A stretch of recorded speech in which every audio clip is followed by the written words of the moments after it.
Thierry Albert, bonjour. Bonjour. Alors, le titre de votre roman, Quel est votre nom peut suggérer un interrogatoire de police. Est-ce un polar? Non, on ne peut pas dire que c'est un polar. Il n'y a pas de meurtre, il n'y a pas de victime, il n'y a pas de commissaire de police, il n'y a pas d'enquête proprement parlée policière. Mais il y a, disons, un entremêlement, un entrecroisement d'enquêtes qui fait que, au regard de certains commentaires qui sont parus sur Amazon, ces enquêtes laissent une impression de suspense. C'est peut-être le point commun qu'on peut trouver dans le roman et puis les polars classiques. Alors, pouvez-vous nous en dire un peu plus sur ces enquêtes? Oui, alors il y a d'abord une enquête principale. C'est l'enquête des deux jeunes étudiants en philosophie qui héritent un jour du manuscrit de leur professeur de philosophie qui était devenu au fil du temps une sorte de père spirituel, de mentor. Ils vont lire quelques pages de ce manuscrit et puis ils vont être animés d'un désir d'en savoir plus. Et là va commencer l'enquête sur ce personnage, sur leur mentor, et ils vont aller de surprise en surprise, ils vont découvrir les paradoxes, la complexité de ce personnage qu'ils avaient aimé, et ce personnage qui devient loin de l'image idéale qu'il s'était forgée auparavant. Il y a donc cette enquête qui est la trame du livre. Mais il y a d'autres enquêtes donc, qui s'entrecroisent, comme je disais tout à l'heure. Il y a d'abord l'enquête de ce professeur de philosophie, à titre posthume, qui avait fait une enquête sur lui en suivant une analyse avec Jacques Lacan. Et il délivre dans le roman des extraits de sa cure, des extraits essentiels de sa cure, qui permettront de comprendre un peu justement ces paradoxes évoqués tout à l'heure. Voilà la deuxième enquête. Il y a plusieurs autres enquêtes. Il y a l'enquête qu'il fera, c'est toujours ce personnage principal, qu'il fera sur Dora Bruder, la jeune juive fugueuse du roman de Patrick Modiano, qui s'interrogeait sur ce qu'avait fait cette jeune juive au cours de l'été, au cours de cet hiver 41, printemps 42, où Modiano avait perdu sa trace. Là, il y aura une rencontre justement entre cette jeune juive et ce personnage principal, Henri, professeur de philosophie, qui va héberger justement cette jeune juive et qui va lui aussi perdre sa trace à un certain moment et qui va enquêter sur elle. Mais si alors, si votre roman n'est pas un polar, pourquoi ce titre? Ah, ça c'est une bonne question. Quel est votre nom? Je crois que le mieux c'est que je puisse lire un extrait, un bref extrait. Voilà, c'est le moment où Henri est complètement désespéré. Henri c'est le professeur de philosophie, et donc il laisse donc son journal intime à ces deux jeunes étudiants. Et il est complètement désespéré, sa femme qu'il a aimée le quitte, elle est enceinte, donc il perd cette femme, cet amour, et l'enfant qu'elle porte, qui devait être son enfant à lui, son fils ou sa fille. Et voilà, il dit « Je ne verrai plus Judith, je le sais, je reste muet, je suis comme bloqué. Quelque chose m'empêche de lui parler. Je voudrais qu'elle ne me quitte pas. Je voudrais de tout mon cœur connaître cet enfant qu'elle porte et dont je suis le père. Je voudrais lui dire tant de choses que je n'ai jamais dites à personne. Mais je ne peux pas. C'est inconscient. J'ai entendu parler du docteur Lacan, j'irai le voir. Voilà l'article et on va comprendre pourquoi ce titre. Septembre 62, première séance avec Lacan, ce sera la dernière. Je suis sorti de son cabinet effondré. Je ne sais pourquoi, mais les premières paroles que j'ai prononcées ont été « Je suis orphelin ». Il était orphelin.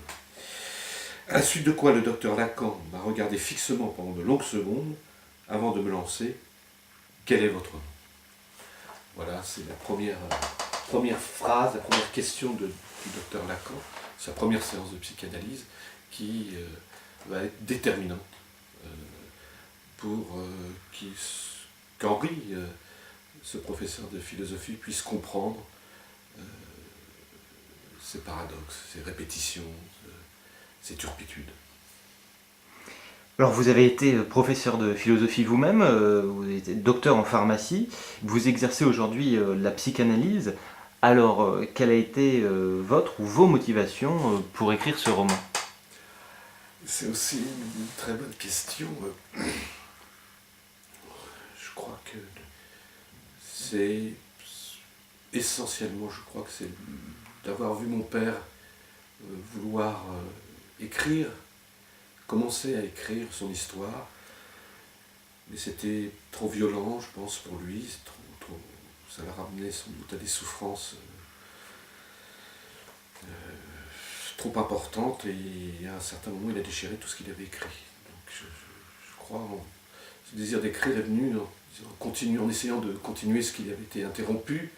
Certains parleront de parricide, pendant sa place, mais je préfère, ça me paraît un peu simple, je préfère l'aphorisme de Lacan, vous savez, à propos des artistes et des créateurs, qui dit cet aphorisme qui est très beau.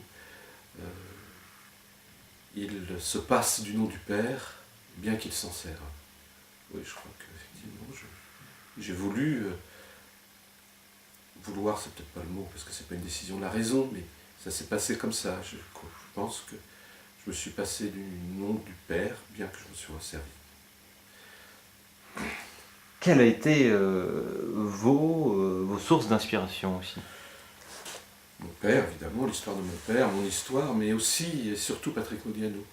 Je me rappelle c'était le temps d'apostrophe dans les années 80. Il y avait une émission comme ça avec Philippe Solers, Lanzmann, je crois, et Patrick Modiano. Et Philippe Solers défendait son roman avant-gardiste sans ponctuation, qui s'appelait Paradis, je crois. Et après que Solers eut défendu son roman, Pivot interpelle Modiano pour savoir ce qu'il en pense. Et il lance cette phrase congrue, enfin, qui sort de je ne sais où. En lisant ce livre, donc Paradis de Solers, on pense aux premières chansons de Sacha Distel. Et ça, c'est une phrase qui m'a... Je sais pas pourquoi. J'ai pas pu dormir.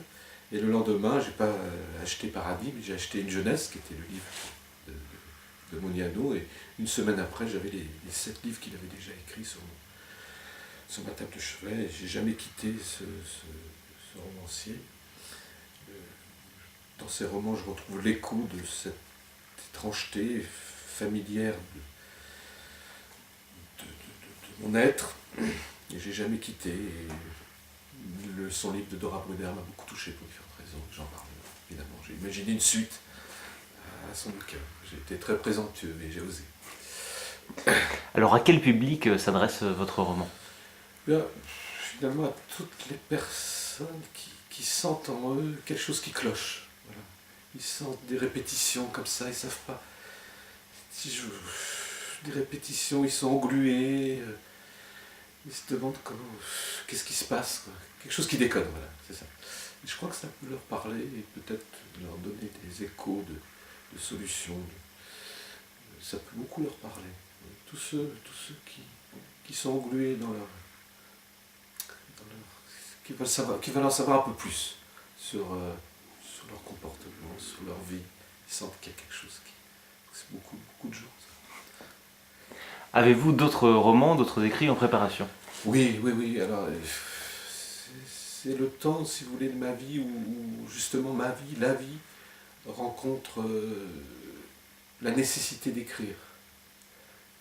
C'est presque, c'est comme écrire ou mourir. C'est pas ça, parce que je suis psychanalyste, exercice psychanalyste, donc c'est pas ça, mais c'est presque ça.